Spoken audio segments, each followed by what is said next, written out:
அதிசயங்கள் செய்கிறவர் நம் அருகில் இருக்கிறார். அற்புதங்கள் செய்கிறவர் என்றும் நமக்குள் வசிக்கிறார். எஸ்றா 4ஆம் அதிகாரத்துல 23-24 வசனம் வாசிக்க பார்க்கலாம்.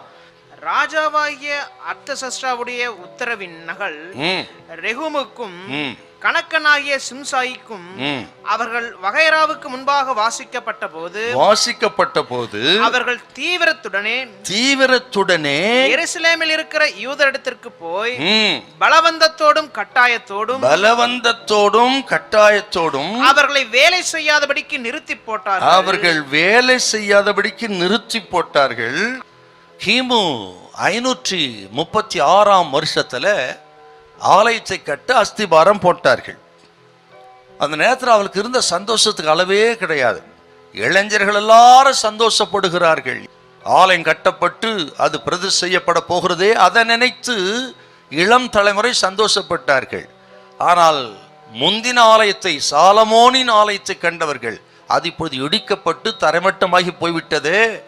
அப்படி இடிக்கப்படுவதற்கு முன்பு இருந்த ஆலயத்தை கண்ட அந்த முதியவர்கள், அந்த தலைமுறை அழுதார்கள். சத்தமிட்டு அழுததும் சந்தோஷப்பட்டதுமான சத்தம் வெகு தூரத்து கேட்டதா. அப்படித்தான் அவர்கள் ஆலயத்துக்கு அஸ்திபாரம் போட்டார்கள். அந்த நேரத்திலே தான் இந்த ஆலயம் கட்டப்படக்கூடாது என்று சொல்லி அவர்கள் தடை செய்தார்களா. ராஜாவுக்கு கடிதம் எழுதுறாங்க, இது கட்டப்படக்கூடாது என்று சொல்லி. அதை கேட்டு அந்த ஆலயம் கட்டப்படுவது தடைபெற்றது. கிட்டத்தட்ட 16 வருஷங்கள் தடைபெற்று கிடக்கிறது.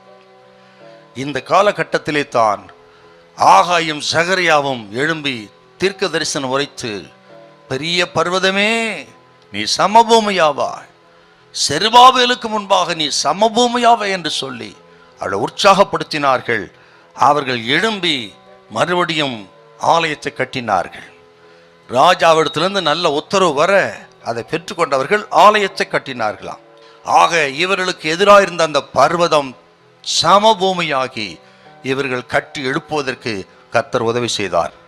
ஆக இன்றைக்கு அருமையான கர்த்தருடைய பிள்ளைகளே, உங்கள் சொந்த வாழ்க்கையிலேயும் தடை என்று, இது மலை என்று சொல்லி எதை நினைத்து கொண்டு இது மலை போல இருக்குன்னு சொல்லி மலைத்து போயிருக்கிறீங்க. இன்னைக்கு ஆண்டவர் சொல்லுகிறார் பாருங்கள், கர்த்தருடைய பிள்ளைகளே, அவர்கள் எல்லாவற்றையும் சமபூமியாக்கி மலைகளை பெயர்ந்து போக பண்ணவும், தடைகளை அகற்றவும், நமது ஊழியமாகட்டும், வேலையாகட்டும், வியாபாரமாகட்டும், குடும்பமாகட்டும் தொடர்ந்து ஆசீர்வாதமா இருக்க கர்த்தர் நமக்கு உதவி செய்ய போகிறார். நமது ஜெபங்கள் கேட்கப்படும். நமது விசுவாசத்தை கர்த்தர் கனம் பண்ணுவார். அன்றைக்கு ஆகாயும் சகரியாவும் ஜனங்களுக்கு உற்சாகப்படுத்தி சொன்ன தீர்க்கதரிசன வார்த்தை போல இன்றைக்கு கர்த்தர் உங்களை பார்த்து சொல்கிறார், பெரிய பர்வதமே நீ எம்மாத்திரம் செருபாபேலுக்கு முன்பாக சமபூமியாவாய். ஹல்லேலூயா, ஹல்லேலூயா.